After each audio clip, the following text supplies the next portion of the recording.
And just to give you some historical context for this and some historical background, when Paul wrote this, the Jews were greatly mistreated by the Roman government. In Acts chapter 18, verse 2, we're told that the Roman Emperor Claudius expelled all the Jews from the city of Rome, kicked all the Jews out of the city of Rome. And the Roman government heavily taxed the Jews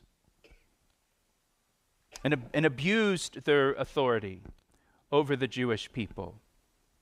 Now, just a couple weeks ago, we celebrated the birth of Jesus Christ. And Jesus was born in what city? Say it. Bethlehem. But Joseph and Mary were from Nazareth. And they had to travel to Bethlehem. The reason they traveled to Bethlehem is because Caesar Augustus issued a decree that all the world should be registered in their hometown. Luke chapter 2. They were compelled to go to Bethlehem because Caesar Augustus issued this decree that every person should be registered in their hometown. Registered for what? For taxation, for taxing purposes, to pay tribute to Caesar. That's just one example of how the Roman Empire taxed the Jews. Back in Deuteronomy chapter 17, verse 15, if you're taking notes, you might want to jot that verse down. Deuteronomy 17, 15. It's an important verse for the context.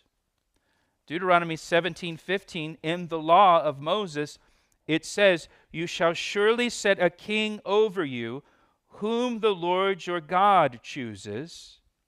One from among your brethren you shall set as king over you." So your king, God must choose your king for you, and he must be a fellow Jew, one of your brethren. You may not set a foreigner over you, who is not your brother. You're not allowed to have a foreigner rule over you as your king. And this created all kinds of debate for the Jewish people, all kinds of tension and struggle for the Jewish people because they were ruled by Caesar. And Caesar was a foreigner. He wasn't a Jew. And so for the Jewish people, it raised all kinds of questions. Should we submit to his rule? Should we submit to his authority because he's a foreign king? Should we allow him to rule over us? Should we pay tribute to Caesar? Should we pay taxes to Caesar? Remember, the religious leaders asked Jesus this question. Is it right to pay taxes to Caesar? They asked that question because that was a debated question among the Jewish people. Should we be submitted to the rule of Caesar? He's a foreign king. Should we pay taxes to him as a foreign king, as an indication of our submission to him? And there are all these different opinions swirling around among the Jewish people. Should we submit to this foreign rule or not submit? Should we rebel? Should we resist? Should we pay taxes? The Zealots, for example, remember Simon the Zealot was one of the apostles. The Zealots, they believed that they should rebel against the authority of the Romans. The Zealots used what we would call today terrorist tactics to try to overthrow the Roman government or push the Roman government out of Israel. So there's all these different opinions among the Jewish people. So should we submit to the governing authorities of Rome? Should we pay taxes to them or not submit to them, not pay taxes? Should we resist against them?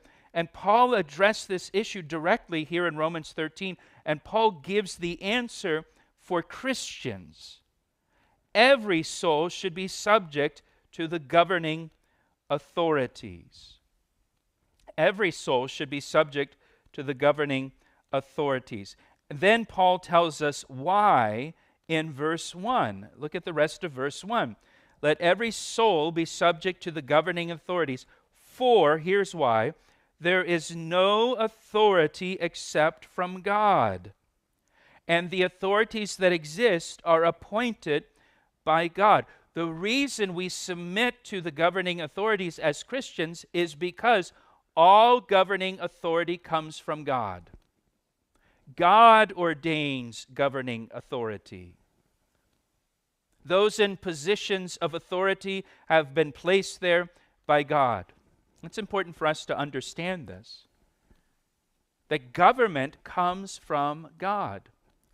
Government comes from God. Leaders and rulers are appointed by God to govern over the people.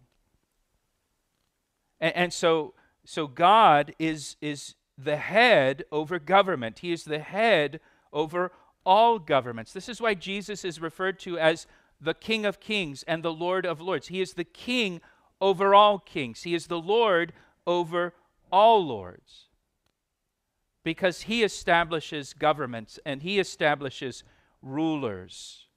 He establishes authorities. All government comes under him. In 1 Timothy chapter 6, verse 15, there Jesus is described as the only potentate, the only sovereign, and the King of Kings and the Lord of Lords. He's the only potentate. Over in Ephesians chapter 1, verse 21, there it says of Jesus that he is far above all principality and power and might and dominion and every name that is named, not only in this age, but also in the age which is to come. Jesus is far above all principality and power and governments and rulers and authorities. He's above every name. So the most powerful name, Caesar Augustus, in the first century, he's above every name that is named